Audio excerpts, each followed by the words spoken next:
Chapter 11.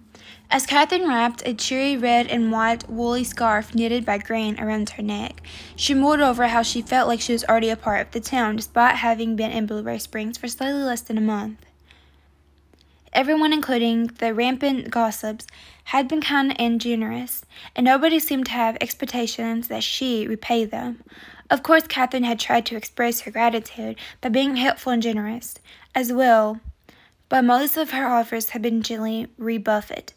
However, last night, at their Thanksgiving dinner, she hadn't meant to offer her help to Amy and Mo, but she found herself getting swept up in the thrill of new publicity ideas, and before long, their genuine love of the customer approach had led to a second part-time job.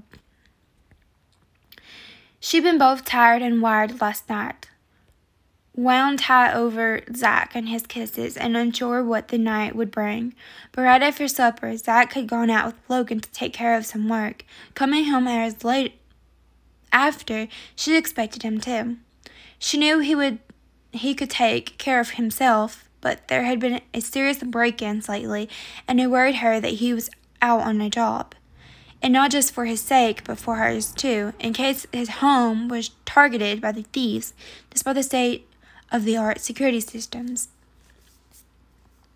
But today was time for fun, not worries. Zach, who said he needed to be out of the house so he wasn't tempted to spend his way into the red with today's Black Friday online shopping deals, and persuaded her to join him and some friends in heading up into the mountains to select a real tree to bring home and decorate for Christmas. Even though it was only the end of November, the whole town seemed to be in full preparation mode already, springing up decorations and preparing for the holidays. Catherine had said yes to the tree idea, excited to start new traditions with both Xavier and Zach. She had just finished zipping Xavier into his snowsuit when Zach came in the front door, where he'd been out shoveling yet more snow. "I have a sled with a little seat for Xavier and a flat one for the tree." He came near, watching her to make sure it was okay before placing a soft kiss on her forehead. She appreciated that he was careful, but even more she liked that he kissed her. And she liked it even more if he kissed her a little longer on the lips. She grabbed the front of Zach's coat before he could step away, pulling him in for a kiss. She released him with a happy sound, and he smiled, dropping another kiss on her lips. If she wasn't careful, they'd never get out of the house. Since cooking the turkey, which had indeed supplies them with ample leftovers, they'd been acting a little more like a married couple than simple flatmates. Kisses here and there, a little hand-holding while watching the morning news. It was nice, really nice. And she appreciated that Zach was taking it slow, letting their feelings catch up with their despair before pressing forward, even though she wanted to go faster. "How far will we be hiking?" she asked, following him to the garage with Xavier. "Depends on how far we go to find the perfect tree." Catherine thought about the large mountains that surrounded the town, so tall and imposing. But more than that, she mistakenly stepped off the packed, snowy path while taking a shortcut along the river that day before yesterday, and had landed in thigh-deep snow, causing her to panic. She couldn't imagine there would be a wide and well-packed trail leading their perfect tree, which meant she'd be struggling through deep snow today and trying not to imagine being buried alive in the fluffy stuff.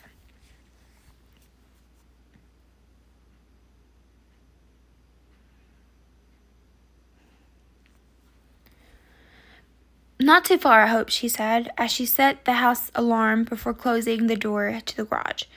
"Maybe we can find something near the road." Zach amused her with a maybe. Once they were in the SUV, he said, "Jill Armstrong's bringing a small breakfast picnic for everyone, so we probably won't starve. She works for Emma's company in the new log building out past the downtown. I don't think you've met her. Is anyone bringing a rescue dog?" "Jill will probably bring Taylor, who's a great Pyrenees, but I wouldn't count on that dog rescuing you. Taylor's pretty chill." A few minutes later, they were in the metal parking lot just across the river, where a few people were milling about in the sunshine as though the cold didn't bother them, which probably it didn't. "Hey, you guys," Amy called, waving them over her large coat, barely closing over her stomach. "What kind of tracks are these?" She pointed to the snow. Catherine came a bit closer, tugging the sled with the little baby seat, which had Xavier propped up in it. Zach apparently needed just a glance before declaring it a wolf track. "Are you certain it's not just a dog?" Catherine asked, gesturing toward a massive white dog off-leash and ramping across the meadow. "I'm always sure," he replied. "Man, so overconfident," Amy said. She rolled her eyes and carefully made her way across the parking lot to talk to Logan and Ginger about which trail to take up the mountainside. It turned out a lot of people snowshoed and hiked the nearby trails, giving them a choice of mostly firm paths to stay on until they found the tree. Catherine hoped it would be safe enough for the mom to be. "We're not overconfident," Zach said. "We're just awesome."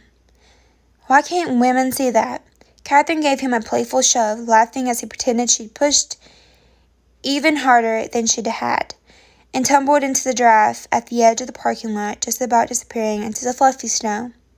"You sink like a rock," she said, offering him a hand. "It's all about the muscle." He gave a swift yank, tugging her on top of him. As she fell, she dropped the sled's rope so not to pull Xavier along with her. She landed on Zach, squealing as flakes of snow puffed up, dusting her face and feeling similar to a cold London drizzle as they melted against her skin. "You sink like a rock too, Mrs. Forrester," Zach murmured, his warm lips welcome against her cheek as he blazed a hot trail across it. Her entire being warmed at being called that, for being someone who belonged with this wonderful, kind, and funny man. "Careful there, Buster," she said, trying not to show just how much she loved being Mrs. Forrester. "Or what?" His arms tightened around her waist. "You don't like being called Miss?" "I do like it." She risked meeting his gaze, and when she did it, it was as though every wall she'd ever had come tumbling down. In that moment, it was just her and him, nothing hidden. She pushed herself off him, frightened by how it felt to be unprotected, scared that it might be okay to be so vulnerable and exposed to someone. Could she really be his, truly his?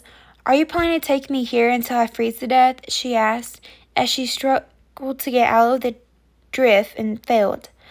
"I can think of a few ways to keep us both warm." Zach laughed and allowed herself to tumble back against him. "Newlyweds," Zach mumbled to Ginger as they passed by.